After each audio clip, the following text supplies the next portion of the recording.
Quando os 12 espiões voltam da terra de Israel e 10 deles fazem relatos negativos, eles dizem que ficaram com muito medo de homens gigantes que eles viram andando pelo território que eles tinham que conquistar.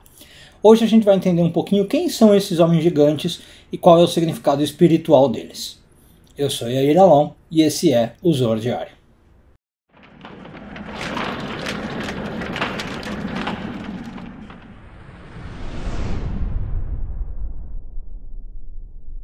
Essa semana continuamos a ler a porção de Shlach, hoje focando nos parágrafos 40 e 41 do Zohar, quarto ano de leitura. Os gigantes que os espiões viram na terra são os Nefilim em hebraico. E o Zohar explica para nós que, na verdade, Nefilim é uma classe de anjos que habita na terra. Então, por habitar na terra, eles têm corpo físico, tá? Mas eles são anjos no sentido na sua origem. Eles eram anjos da hoste celestial, ficavam, como todos os anjos, nos palácios de Deus, nos mundos superiores, e foram rebaixados, ou foram jogados na terra. Por que que isso acontece? O Zohar conta para nós que, quando Deus foi criar o homem, ele se aconselhou com os anjos, e ele perguntou, o que vocês acham da criação do homem? E ele praticamente deu as indicações para os anjos de como ia ser esse homem. Os anjos perguntam, né? Como é que vai ser essa criatura? Como é que ela vai funcionar? Para que você quer criar? E aí Deus, entre outras coisas, fala assim, olha, é uma criatura que vai ser bastante poderosa, vai ter bastante poder no mundo, inclusive o poder sobre vocês anjos. Né? O ser humano vai ser uma criatura que pode invocar vocês anjos. E aí uma classe de anjos, então, meio que se opôs à criação do homem. Essa classe, então, Deus mandou para a terra e virou os Nefilim.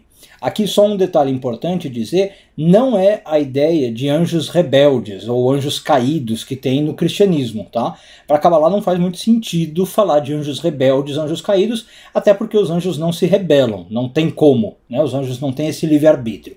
É realmente assim, eles só se opuseram, pediram opinião, Deus pede opinião, eles falaram que não, e aí Deus decidiu deixar eles na terra, tá? Mas não é uma rebeldia. Bom, e aí esses Nefilim então vêm para a terra, ganham um corpo, e são os gigantes que eles viram ali na terra de Israel.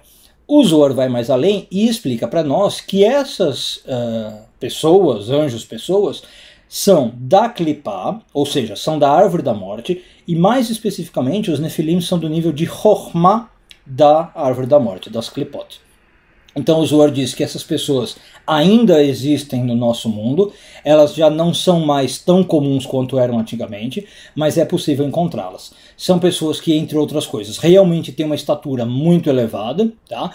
Na época em especial, a gente sabe que as pessoas eram um pouco menores do que hoje, então não necessariamente é o gigante como a gente imagina, 4, 5 metros de altura. Não, são pessoas altas, simplesmente mais altas do que a média, e o Zohar diz que são pessoas que geralmente estão envolvidas com bruxaria, com feitiçaria, com magia negra, com coisas desse tipo. Tá? Então são, digamos, indícios que o Zohar dá para identificar quem são esses Nefilim.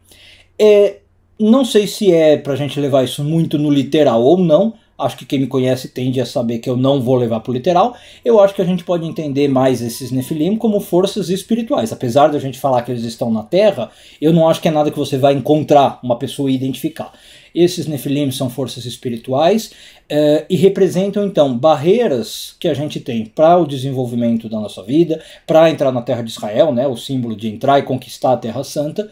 E esses Nefilim, então, são coisas negativas que vão atrapalhando a nossa vida. Em especial, talvez, por ser ligado a Chokhmah, coisas ligadas à espiritualidade.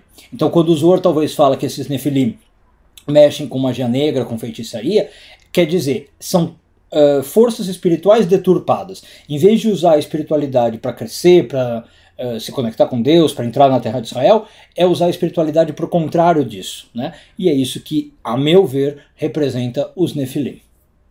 Um bom dia a todos e tudo de bom.